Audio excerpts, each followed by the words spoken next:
नमस्कार दोस्तों, स्वागत है आपका हमारे YouTube चैनल वैष्णवी शिक्षा क्लासेस में।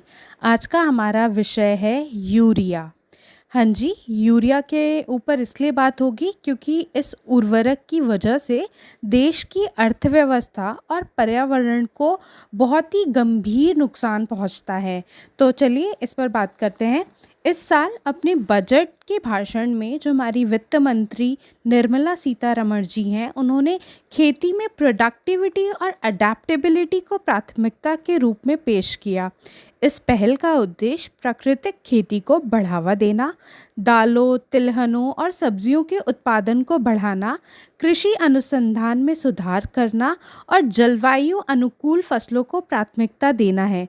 ये लक्ष्य महत्वपूर्ण और ज़रूरी है, लेकिन इनके साथ उर्वरक क्षेत्र खासकर यूरिया को लेकर भी सुधार की ज़रूरत होगी। हरित क्रांति के बाद से देश में अधिक फसल उपजाने के लिए यूरिया पर निर्भर रहा है। आज भी सभी उर्वरकों का 56% और सभी नाइट्रोजन युक्त उर्वरकों का लगभग 80% यूरिया है, लेकिन इस अत्यधिक निर्भरता का अर्थव्यवस्था और पर्यावरण पर एक भारी असर पड़ रहा है।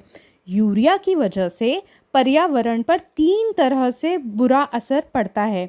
पहला है आपका नाइट्रोजन प्रदूषण, दूसरा ओजोन परत को नुकसान और तीसरा है जलवायु परिवर्तन। भारत में यूरिया का अत्यधिक उपयोग अस्थिर स्तर तक पहुंच गया है। अपने यहाँ नाइट्रोजन उपयोग दक्षता NUE केवल 35% है। इसका मतलब कि यूरिया में मौजूद नाइट्रोजन में से केवल 35% का उपयोग फसलों द्वारा हो पाता है। बाकी का जो 2/3 है वो पर्यावरण में घुल मिल जाता है, जिससे जल और वायु में प्रदूषण होता है। भारत के कई राज्यों, विशेषकर जैसे हो गए आपके पंजाब, हरियाणा और यूपी में सतही जल और भूजल का नाइट्रेट प्रदूषण थोड़ा चिंताजनक स्तर पर है। नाइट्रेट प्रदूषण कैंसर और थायराइड से जुड़ी समस्याओं समेत विभिन्न बीमारियों का कारण बनता है। एक स्टडी बताती है कि भारत में यूरिया के कारण जल प्रदूषण से होने वाला नुकसान हर साल लगभग $30 बिलियन है। यह आंकड़ा यूरिया उद्योग के कुल कारोबार से भी ज़्यादा है। यूरिया के उत्पादन और उपयोग से ग्रीन हाउस गैस निकलती है। नाइट्रस ऑक्साइड यानी N2O का उत्सर्जन होता है। ग्लोबल वार्मिंग के लिए कार्बन डाइऑक्साइड की तुलना में नाइट्रस ऑक्साइड 300 गुना अधिक खतरनाक बताया जाता है। इससे धरती के चारों ओर मौजूद ओजोन परत को भी नुकसान पहुंचता है। वर्तमान में भारत से होने वाले ग्रीन हाउस गैसों के उत्सर्जन में यूरिया का हिस्सा 4.3% और कृषि GHG का 21.7% है।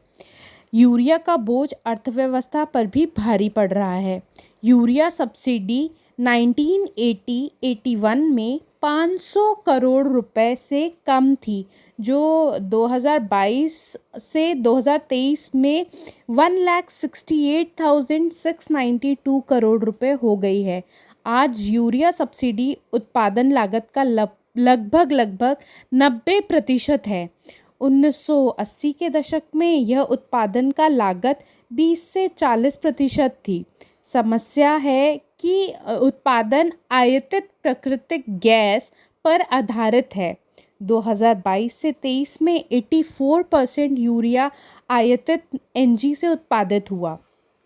आयातित नेचुरल गैस पर निर्भरता को कम करने के लिए यूरिया को कम कार्बन उत्सर्जन वाली प्रक्रिया से बनाना होगा। अच्छी बात है कि हमारे पास ऐसी टेक्नोलॉजी मौजूद है। अपने सहयोगियों के साथ एक विस्तृत मॉडलिंग अध्ययन में पाया कि मौजूदा स्तर से खाद्य उत्पादन कम किए बिना 2050 तक यूरिया की खपत को आधा करना संभव हो सकता है।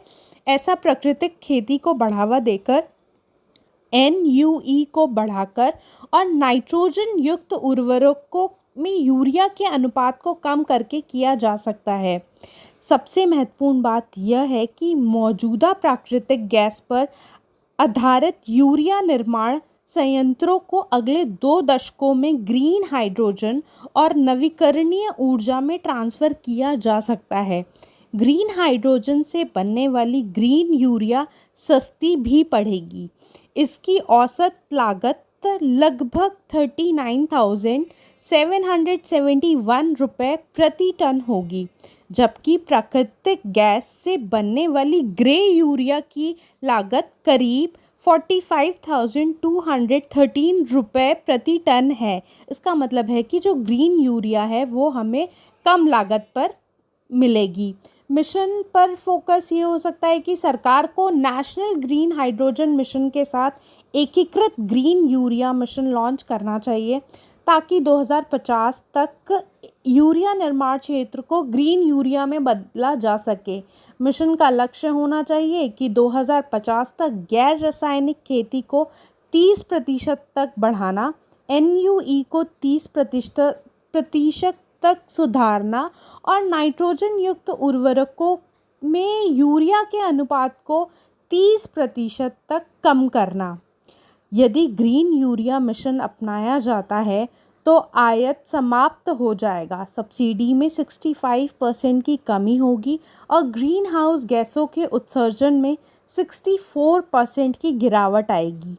जल और वायु प्रदूषण भी काफ़ी हद तक कम होगा। 25 वर्षों में लगभग $1 ट्रिलियन होगी।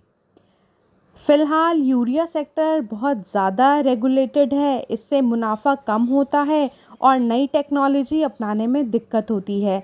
सरकार को यूरिया से अपना नियंत्रण खत्म करके बाज़ार को आपस में प्रतिस्पर्धा करने देनी चाहिए। 2014 में स्थापित शांता कुमार समिति ने सिफारिश की थी कि किसानों को सीधे नकद सब्सिडी दी जाए ताकि वे अपनी ज़रूरत के हिसाब से उर्वरक खरीद सकें। इससे यूरिया सेक्टर में प्रतिस्पर्धा बढ़ेगी और कीमतें कम होंगी और नई तकनीक आएगी। अगर आपको वीडियो अच्छी लगी हो तो चैनल को सब्सक्राइब करना ना भूलें। धन्यवाद।